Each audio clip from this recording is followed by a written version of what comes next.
여러분이 고민해 보셨어요?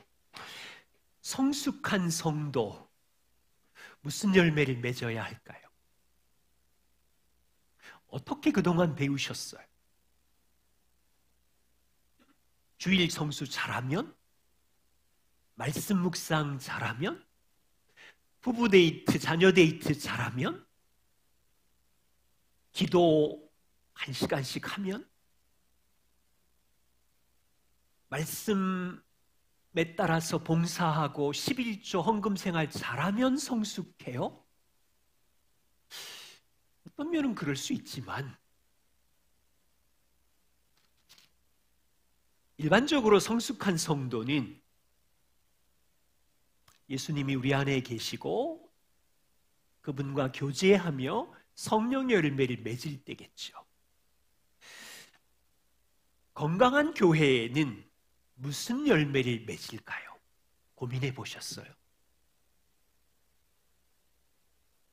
좋은 성경 공부 66권 시스템 가지고 잘 준비하면? 아니면 다음 세대 프로그램이 꼼꼼하게 다 있으면? 제자 훈련 시스템이 철저하면 건강한 교회인가요? 성숙한 성도는 결국은 예수님을 닮아가야 되잖아요. 건강한 교회는 이 교회의 머리이신 예수님이 주인이시면 그분께 붙어 있고 그분의 가지이고 그분의 머리 대신 몸에 붙어 있어서 영양분을 공급한다면 그리스도를 닮아야 되잖아요. 그렇다면 뭘 닮을래요? 그냥 먹고 사는 게 인생 아니잖아요. 짧은 인생. 우리가 새로운 피조물, 새로운 생명이 되었는데 오늘 요한복음 1장 14절에 예수님은 은혜와 진리가 충만하다고 하세요.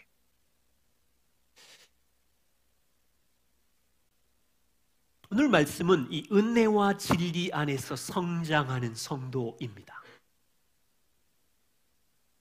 그래서 한 3가지 정도를 나누려고 그러는데 은혜와 진리로 충만하신 그리스도는 어떤 모습인지를 살펴보고 그분을 닮으려면 은혜와 진리가 가정 안에 있어야 되고 교회 안에 은혜와 진리가 있어야 되고 그런데 닮으려 그러면 여기에 긴장이 있어요. 충돌이 있어요. 갈등이 있어요. 그 긴장과 충돌을 지혜롭게 넘어가면서 그분의 은혜의 폭을 넓히고 그분의 진리 위에 견고하게 서 있고 그래야 우리가 짧은 인생 주님을 닮을 수 있거든요. 어떻게 우리는 은혜와 진리 안에서 성장할 수 있을지 함께 적용점을 살펴보려고 해요. 첫 번째입니다. 하나님의 아들이 인간의 몸으로 이 땅에 오셨는데 요한은 이거를 14절에 표현하기를 영원전부터 계신 창조자 하나님의 아들 말씀이신 그분이 이 땅에 아기의 몸으로 육신이 되어 우리 가운데 거하심에 영광이 놀라운데 영원전 아버지 독생자의 영광이요 그 다음 단어 은혜와 진리가 충만하더라. 여러분 성경이 예수님을 묘사할 때 단어가 많잖아요. 그분은 지혜와 선하심이 충만하더라 그럴 수도 있고 그분은 전능한 능력과 기쁨이 충만하다고도 말할 수 있고 근데 왜 은혜와 진리가 충만하다 그러시죠? 여러분 이거 가볍게 넘기시면 중요한 걸 놓치는 건데 구약의 하나님도 출애굽기 34장 6절에 모세에게 자기의 모습을 보이실 때 이렇게 표현하고 있어요. 여호와라 여호와라 여호와는 자비롭고 은혜롭고 노하기를 더디하시는데 인자와 진실이 많은 하나님이라. 여기 나는 자비롭고 은혜롭고 노하기를 더디하는데 인자와 진실이라는 말로 하나님의 성품을 표현하고 있어요. 인자가 뭐예요? 구약의 놀라운 흐름인데요. 인자는 헤세드, 하나님의 영원한 언약, 깨어지지 않는 사랑을 말하거든요. 인자, 헤세드, 사랑, 깨어지지 않는 언약의 은혜. 여기 진실이라는 말인 한국말로 진실 그러면 마음에 와닿지 않지만 헬라어로는 에메트인데 진리라는 말이거든요. 정확한 확고부동한 진실. 이게 진실이에요. 자, 보세요. 하나님 아버지는 영원한 깨어지지 않는 사랑, 헤세드 사랑이시며 그리고 확고부동한 변하지 않는 진리이시며 예수님도 오셨는데 그분은 영원히 변하지 않는 헤세드 같은 은혜, 사랑이시며 확고부동한 진리로 충만하더라. 성도는 예수님의 무엇을 닮아야 하나요? 은혜와 진리. 교회는 뭘 닮아야 돼요? 교회 오면 그분의 머리 대신 그 은혜, 깨어지지 않는 사랑이 충만해야 하고 변하지 않는 진리가 선포되어야 하고 여러분 예수님의 공생애를 꼼꼼하게 살펴보세요. 은혜와 진리가 곳곳에 충만하세요. 곳곳에. 예수님의 별명이 죄인의 친구이잖아요.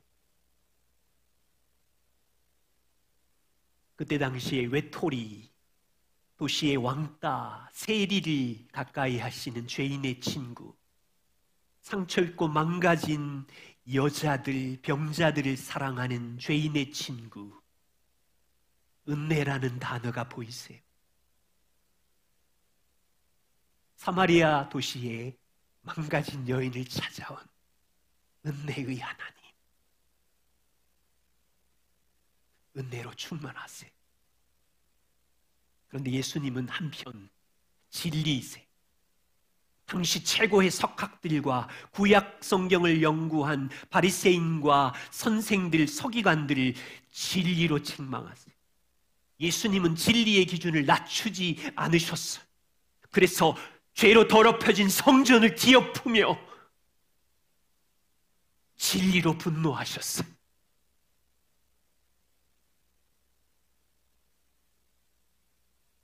오늘 예수님의 은혜와 진리가 어떻게 충만한지 한 사건을 나누고 싶어요. 예수님이 예루살렘 성전에서 가르치실 때 바리새인과 서기관들이 현장에서 가늠하다 잡힌 여자를 데리고 예수님 앞에 섰어요. 4절과 5절 그들이 예수께 말해요.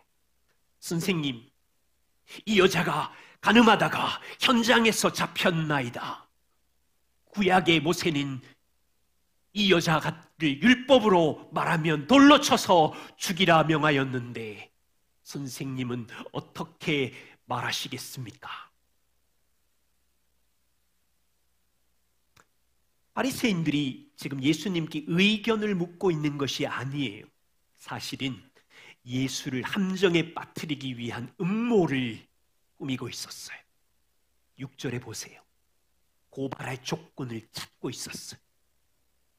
자, 지금 예수님 입장에서는 두 가지 선택지가 있어요. 율법대로 이 여인을 돌로 쳐 죽이시오 하면 죄인의 친구인 이스라엘 사람들에게 실망과 아픔을 줄 것이 뻔하고, 만일 예수님이 여인에게 돌을 던지십시오라고 말한다면 돌을 던지지 마십시오라고 말한다면 바리새인들이 토끼 눈을 뜨고 아니 하나님의 진리대로 율법대로 하면 이런 여자를 돌로 쳐서 죽이라고 했는데 예수 청년 당신은 무슨 권한으로 율법을 어깁니까? 고소할 위기에 찾아왔어요. 여러분, 죽어마땅한 이 여자를 진리대로 심판할 것인지, 하나님의 은혜의 헤세드의 사랑으로 용서할 것인지 선택할 때 바리새인은 고소할 준비를 하고 있었던 거죠. 우리는요, 빨리 결론을 내리면서 7절에 11절에 예수님께서 나도 너를 정죄하지 아니한다는 말씀을 사용하면서 예수님은 가늠하다 현장에서 잡힌 여자를 용서하시는 은혜의 하나님이야, 이렇게 기독교를 가볍게만 여기는, 하나님은 노하시기를 더디하시는 은혜의 하나님이야, 죄를 무턱대고 눈 감아 주시는 용서의 하나님이야로만 이해하고 있다면 진리의 예수님을 무시하는 거예요. 7절에 보세요. 예수님이 말하기를 너희 중에 죄 없는 자가 이 여인을 돌로 쳐라. 예수님이 이 여자를 죄 없다고 말씀하지 않으셨어요. 예수님도 아셨어요. 모든 것을 아시는 예수님이 가늠하다 잡힌 이 여자의 죄를 정확하게 하셨기에 그냥 넘어가지 않아요. 돌에 맞아 죽어 마땅한 이 죄인을 너희가 법대로 진리대로 돌로 쳐서 죽여라. 그런데 단서가 있어요. 죄 없는 자가.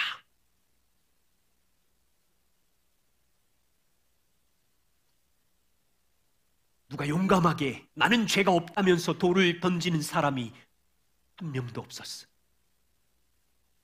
의롭다고 말하던 바리새인도, 선생이라고 말하는 서기관도 없었어요. 그곳에 모인 어른부터 어린이 젊은이까지 한 명씩 한 명씩 도망가 버렸어요. 무슨 일이 생긴 거예요? 조금 전까지 살기가 등등해서 난리를 피우던 이 여자 죽이겠다고 몰려왔던 사람들이 다 도망가 버렸어요. 9절에 죄 없는 자가 돌로 치라는 예수님의 말씀을 듣고 각 사람이 양심의 가책을 받았기 때문이라. 이유를 알 수 없지만 죄 없는 자가 돌로 치라는 이 말씀이 하나님의 아들의 권세 있는 말씀으로 그들에게 들렸던지, 모든 것을 아시는 빛이신 주님이 죄 없는 자가 돌로 치라는 이 권위 있는 말씀을 듣자 각 사람이 한 명도 빠짐없이 양심의 깊은 찔림을 받은 거예요. 누구는 예수님이 땅에 글을 썼다는 걸 가지고 어떤 학자들이 아마 각 사람의 죄를 기록했으니까 다 도망갔을 거다, 뭐 이렇게 견딜 수 없는 양심의 죄책감이 밀려오자 빛이신 그분 앞에 서 있을 수 없어서 도망가 버렸어. 모두가 빛이신 그분 앞에 죄인인 것을 고백한 거죠. 여러분, 세상은요, 세 종류의 죄인이 같이 살아요. 현장에서 잡힌, 가늠하다 잡힌 죄인, 들통나버린 이런 죄인, 또는 이 들통난 죄인을 향하여 손가락질하는 바리새인과 서기 같은 나는 너보다 더 괜찮은 사람이야 라고 말하는 죄인, 그리고 군중 속에 숨어있는 죄인, 세 종류가 세상에 있는 거예요. 역사 속에 있는 거예요. 이 세 종류의 죄인들이 서로 섞여서 비교하고 정죄하고, 누구는 우월감에 빠져 있고 누구는 죄책감을 경험하면서 서로 돌을 던지고 살고 있는 것이 세상이고 역사잖아요. 질문: 이 사건에 예수님의 은혜와 진리가 충만한지 보이시나요? 가늠하다 현장에서 잡힌 여인은 얼마나 모멸감과 수치심을 가졌을까. 모든 게 다 들통나버렸어. 아무것도 없어요.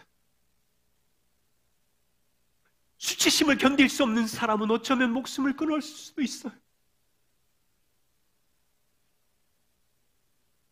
법대로 하면 돌에 맞아 죽을 처지에 있는 이 여자에게 예수님은 11절, 나도 너를 정죄하지 않는다.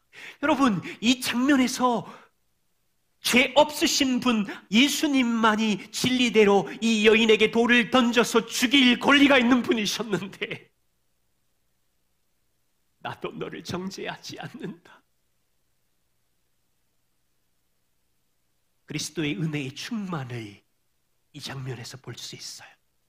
그런데 예수님이 이 여인의 끔찍한 죄를 그냥 용납한다면, 하나님의 하나님 되심의 공의를 포기하고 내가 너를 정죄하지 않아 용서해, 그 죄를 눈감아 줄게 라고 말한다면, 이것은 하나님의 공의로우신 성품 하나님됨을 포기하는 거예요. 이 또한 심각해요. 여러분, 나도 너를 정죄하지 않는다는 이 말의 의미는 무엇일까요? 따라 내가 공의를 이루려고 이 땅에 내려온 하나님의 아들이야. 따라 안심해라. 내가 너를 사랑해서 너 대신 돌에 맞아 죽으려고 이 땅에 왔어. 내가 대신 십자가에서 너의 죄값을 지불하면 너는 용서받고 그 어떤 죄도 정죄를 받지 않을 거야. 이 여인은 예수님이 정죄하지 않는다는 의미를 조금만 이해했겠지만, 이 사건 이후에 6개월이 지나 예수가 십자가에 달려 죽으시는 모습을 보고는 나 대신 주님이 십자가에서 내 죄의 도를 맞고 죽으셨구나, 그때 알 거예요. 그때.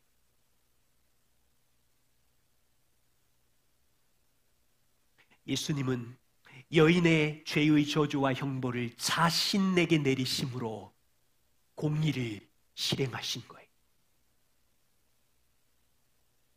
예수님은 나도 너를 정죄하지 않는다라고 말하는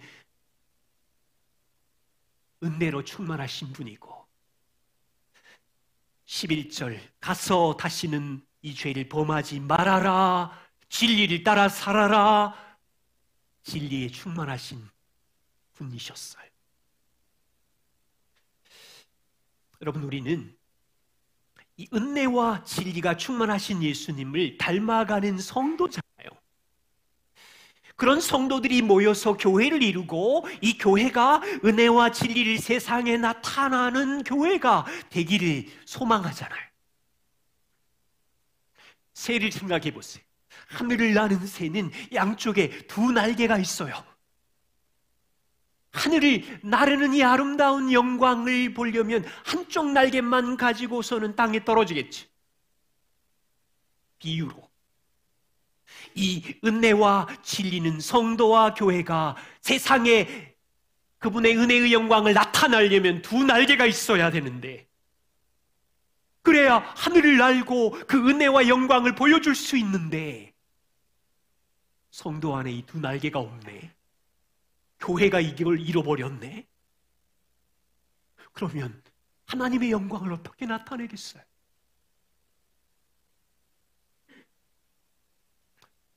생각하실 것은, 은혜와 진리를 성도인 우리가 품고 살 때 이 둘 사이에 끊임없는 충돌과 긴장과 이게 계속 존재한다는 거예요. 여기 오늘도 아름다운 찬양을 해주셨는데, 기타의 줄을 생각해 보세요. 기타의 줄을 조금만 느슨하게 하면 소리가 엉망이 되지요. 그렇다고 기타의 줄을 조금만 더 조이면 줄이 끊어지거나 불협화음이 생기겠지요.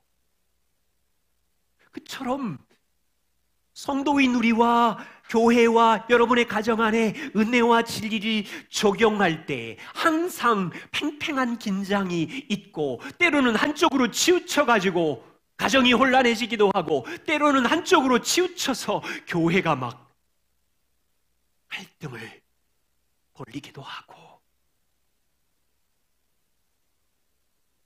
우리는 은혜와 진리의 균형을 이루고 싶지만 연약한 죄인됨 때문에 고생하고 힘겨워하면서도 우리는 예수님을 닮아가야 하니 이 두 가지의 균형을 이루려고 훈련하며 연습하면서 이 짧은 인생을 살아가고 있는 거예요. 사례를 들어볼게요. 교회 안에, 여러분의 자녀 양육 안에, 5월달이니까 결혼 안에 이 은혜와 진리의 균형을 어떻게 할 수 있는지. 교회입니다. 먼저 교회는 성도들이 모이죠. 각 성도들이 은혜 없이 진리만을 주장하는 성도가 있으면 어떻게 되는 거죠? 그러면 성경 공부와 교리는 명확하기에 진리를 좋아하는 이분은 자기가 가진 진리로 자기의 의에 빠진 바리새인처럼 진리로 다른 사람을 판단하고 비교하고 용납하지 못하겠죠. 그렇게 되면 그 사람 안에 가지고 있는 진리가 치우치게 되면 율법주의로 가게 되고, 내가 가진 진리의 우월감을 가지고 그렇게 못하는 사람을 멸시하게 되는 거죠. 보세요. 그 은혜 없이 진리를 가진 성도들이 많이 모인 교회는 어떻게 될까요? 아마 그 교회는 교리신학, 성경신학, 성경공부 시스템, 이런 교리적인 시스템은 되게 강할 테지만 헌신, 충성, 봉사를 강조하겠지만 잘 생각해 보세요. 세상에 있는 죄인들, 세리들, 상처 입은 죄인들이 안에 들어오면 그 진리 앞에 정죄함을 받는다고 생각할 거고, 세상의 실패자들, 중독자들은 견디기 힘든 거예요. 반대로 생각해 보세요. 진리보다 은혜를 더 중요하게 여기는 성도는 어떻습니까? 은혜가 중요하니까 모든 것은 괜찮아, 하나님의 복음이 있어, 용서해 주실 거야. 그런데 도덕적 무관심으로 빠질 수 있어요. 은혜를 중요하게 생각하고 진리를 낮추니까 말씀의 진리의 기준을 낮추게 되면 시간이 문제이지 성도의 거룩성은 심각하게 훼손이 되는 거죠. 보세요. 진리보다 은혜가 중요하다는 성도들이 많이 모인 교회는 어떻게 되죠? 그 교회 목사님까지 그러면 교인들이 죄인입니다, 회개하십시오라는 말을 싫어하니까 죄인이라는 단어를 안 쓸 거고 회개하라는 단어는 안 쓸 거고 그냥 은혜, 용서, 축복. 그렇게 되면 교회는 많이 모이고 건물도 지을 수 있지만 거룩성이 떨어지니 빛과 소금으로 살 수 없고 세상의 영향력을 진리로, 삶으로 끼칠 수가 없는 거예요.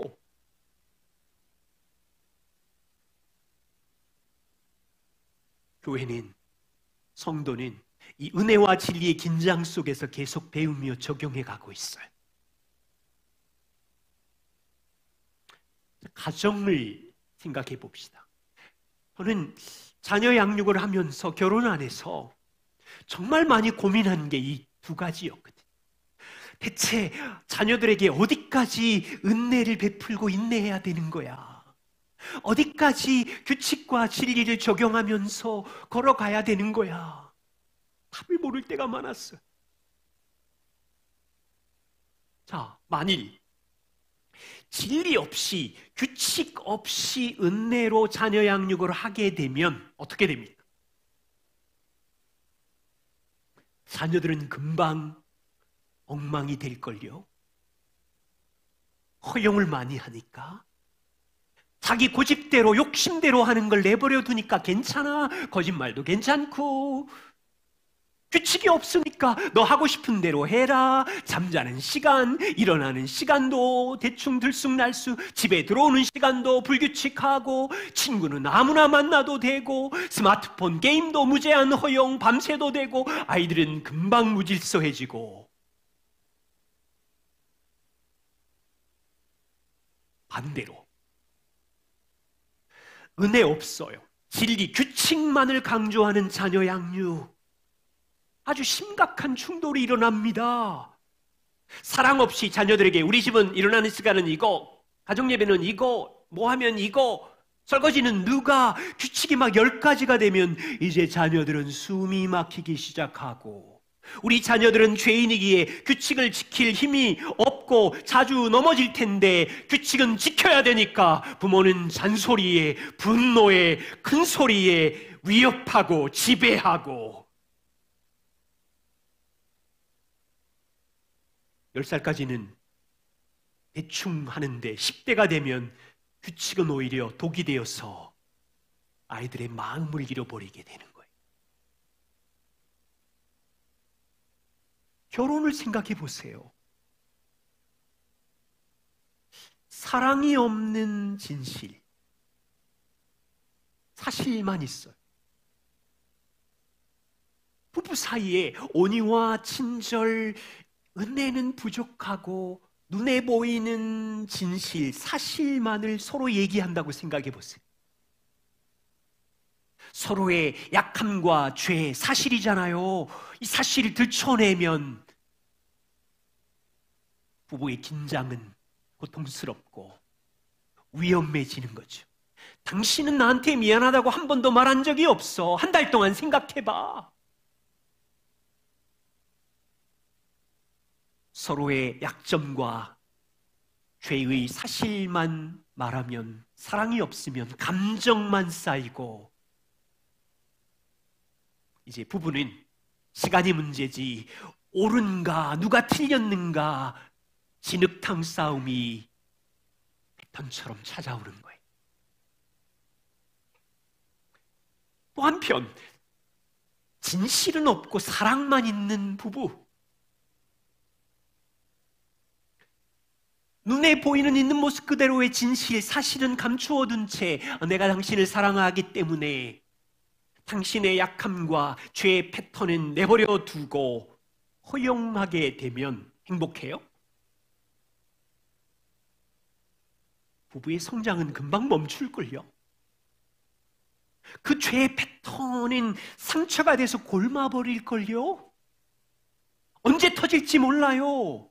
항상 배우자를 지지하고 용납하는 사랑이 중요하지만 지나친 허용은 동일한 잘못과 죄를 패턴으로 짓는데 배우자의 게으름, 배우자의 이기심, 배우자의 분노, 배우자의 무질서한 낭배들은 계속 반복되는데 내버려둬요?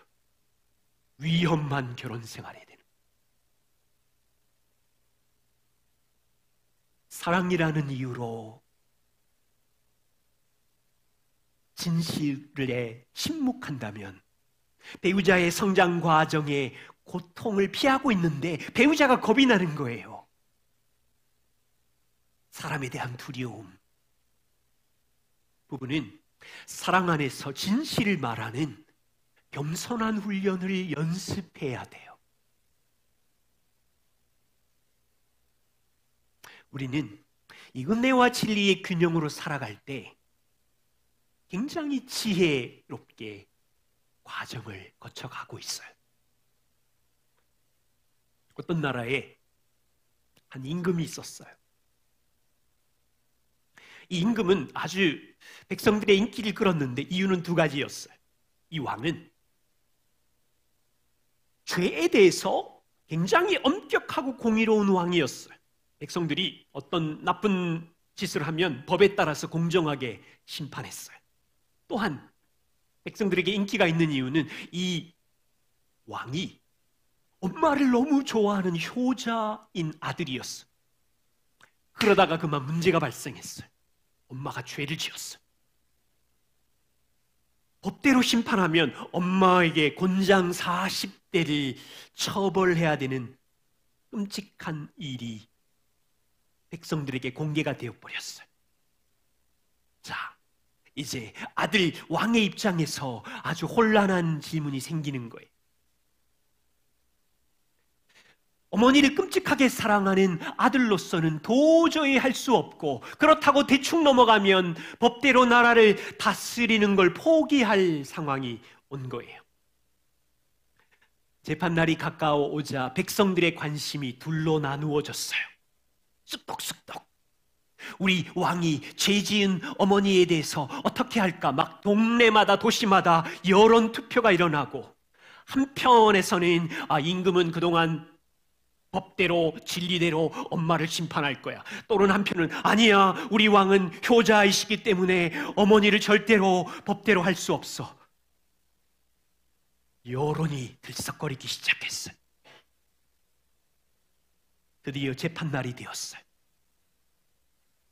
왕은 심판자 보좌 위에 앉으셨고, 어머니는 그 아래에 죄수로 끌려와 결박당한 채 무릎을 꿇었어요.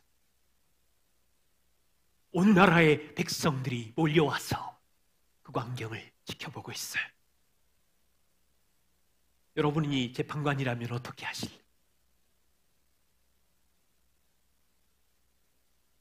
왕은 판결했어요. 저 죄인에게 법대로 몽둥이로 곤장 40대를 때려라. 한쪽에서는 백성들이 와 함성을 지르면서 역시 우리 왕은 공의로운 분이다, 자기 어머니까지도 공평하게 똑같이 법대로 심판하는 분이다, 찬사가 일어났고, 한쪽에서는 한소리가 나왔어요. 아무리 공의로운 왕이지만 사랑하는 어머니를 곤장 40대를 때리다니 너무하다. 백성의 알 권리를 위해서 전국의 온라인 생중계가 된 이 광경이 두 쪽으로 백성들이 나누어졌는데, 왕의 결정대로 양쪽에 있는 집행관들이 야구방망이 같은 몽둥이를 하나씩 들고 어머니를 때리려고 하던 순간 왕이 잠깐만 하더니 거기서 왕복을 벗으시고 보좌를 벗으시고 계단을 내려와서 어머니가 누워 계신 그 위에 자기 몸을 포개고 실행해라. 랜디 알콘은 이렇게 말해요. 은혜와 진리가 만나는 곳은 십자가 위입니다. 십자가를 바라보면 하나님의 무한한 은혜가 나타납니다. 죄인에게 때려야 되는 곤장 40대, 죄인에게 죽음을 요구하는 죄의 값을 왕이 대신 받으신 은혜가 거기 있습니다. 또한 공의로 죄를 심판하시는 진리가 거기 있습니다. 그래서 은혜와 진리로 사는 것은 그리스도인의 패러다임입니다. 우리가 어디로 가야 하는지를 알기 위해 진리라는 지도가 필요합니다. 우리가 그곳에 도착하기 위해 은혜라는 능력이 필요합니다. 전 그 다음 말이 너무 놀라워요. 은혜와 진리는 예수님의 지문과 같습니다. 은혜와 진리는 성도가 가져야 하는 흔적, 지문과 같습니다. 우리가 은혜와 진리를 함께 가정과 인생과 교회가 도시 속에서 나타낼 때만이 사람들은 예수님을 보게 됩니다.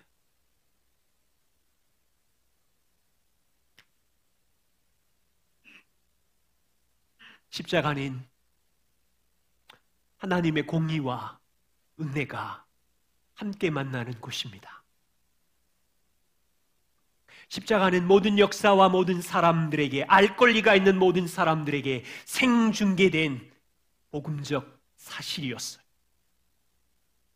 하나님의 아들은 하늘 보좌를 버리시고 내려오셨고 죄인의 육신의 몸을 입으셨고 곤장 40대가 아니라 십자가 위에서 내가 받아야 되는 저주와 형벌, 내가 거기 있어야 되는데 왕이 나를 포개시고 대신 은혜와 진리를 성취하신 현장이죠. 자, 이제 우리 몫이에요. 우리 어떻게 은혜와 진리를 나타내는 삶을 살 수 있을까요? 여러분, 여기 학생들이 많은데 대학에 들어가려면 여러분들이 5과목, 10과목을 공부할 수 있지만 중요한 과목은 영어와 수학이죠. 포기할 수 없죠.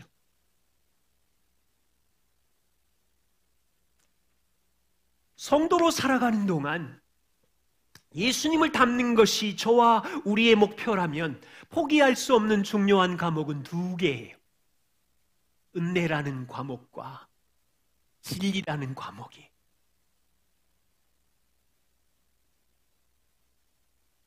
성도는 일생 동안 이 2가지 과목을 연습하고 훈련하고 있는데 계속해서 이 2 과목은 자주 충돌을 일으키고 가정과 직장과 교회에서 예수님을 닮아가기 위해 평생 중요한 배움의 과목인 것을 우리는 인정하는 거죠. 때로는 은혜의 과목을 소홀히 하고 진리를 강조하다가 내가 가진 진리로 사람을 멸시할 때도 있을 거고 조심해야겠죠. 진리의 과목을 소홀하게 하고 은혜와 사랑만 강조하다가 기준을 낮추어서 어떻게 되는 줄 아세요? 성경적 원리에 행복한 질서가 없어서 기준이 낮아지니까 남성성의 질서, 여성성의 질서도 없어지고 재정의 질서도 없어지고 십계명의 질서도 없어지고 인생은 광야를 헤매는 것처럼 혼란.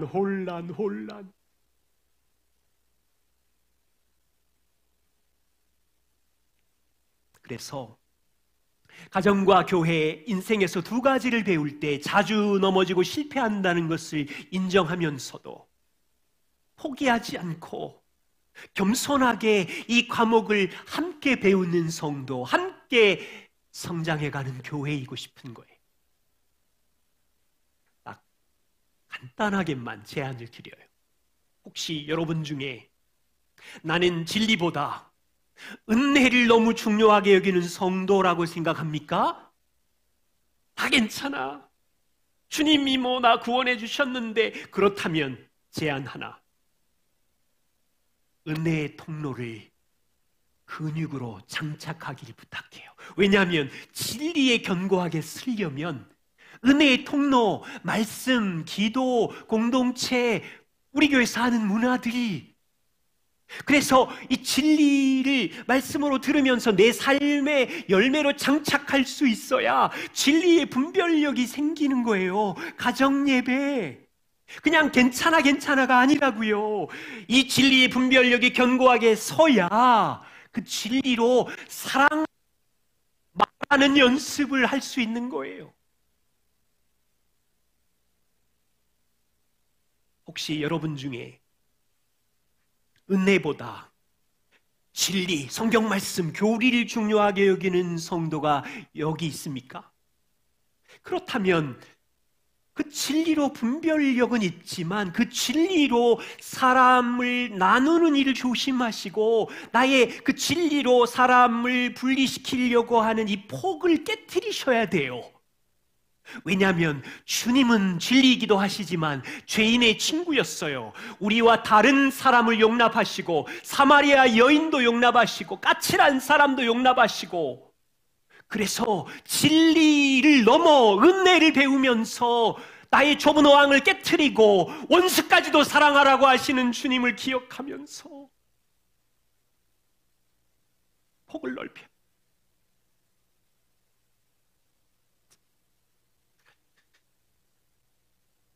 두 과목 다 힘들어요. 그런데 놀라운 소식이 있습니다. 이도서 1장 11절 12절이에요. 모든 사람에게 구원을 주시는 하나님의 은혜가 나타났어요. 그리고 그 동일한 은혜가 우리를 양육하시는데 2가지 놀라운 현실이 성도의 삶에 있어요. 하나는 예수 만나기 전에 가졌던 경건하지 않은 것과 이 세상 정력의 욕심을 버리는 일이 나타나고, 두 번째는 신중함과 의로움과 경건함으로 세상을 살게 하는데, 그것은 하나님의 과분한 은혜 때문인 거예요. 저는 이 장면을 다시 봐요. 와, 우리를 구원하신 것은 하나님의 과분한 은혜였구나. 나의 행함은 일도 없는데 하나님의 어떤 과분한 은혜, 보좌에 계신 아들이 땅에 오신 은혜, 보좌에 계신 아들이 나 대신 저주받으신 십자가의 은혜, 과분한 은혜 때문에 내가 자녀가 되었구나. 근데 거기서 끝이 아니에요. 동일한 하나님의 은혜가, 그 과분한 은혜가 우리를 양육하고 계시는데, 어떻게 성령께서 우리 안에 일생 동안 동행하시면서 양육해 가시는 과분한 은혜, 가정에 있을 때, 교회에 있을 때, 직장에 고통을 당할 때, 까칠한 사람의 갈등을 넘어갈 때 성령께서 우리 안에 진리로, 과분한 진리의 말씀으로 양육해가는 은혜. 때로는 넘어지기도 하고 때로는 실패하기도 하겠지만, 이 과분한 은혜들이 내게 밀려오기 시작하면 두 가지를 할 수 있는데, 옛사람의 더러운 정욕을 버리게 하고, 나의 이상한 게으름의 습관을 버리게 하고, 나의 이기심을 버리게 하고, 그리고 진리로 나를 양육하시기에 의로움과 신중함과 경건함, 주님을 닮는 사람으로 이 세상을 살게 한다는 것. 스펄전 목사님 말씀으로 마무리해요. 우리 주 예수님은 항상 손을 내미시며 한시라도 내민 손을 거두지 않는 분이십니다. 하나님의 은혜의 비는 항상 내리고 있고, 예수님의 강은 항상 우리에게 흐르고 있으며, 예수님의 사랑의 샘은 끊임없이 넘쳐 흐릅니다. 우리의 왕 되신 예수님은 영원히 사시는 분이시기에 그분의 은혜 또한 영원합니다. 기도하겠습니다.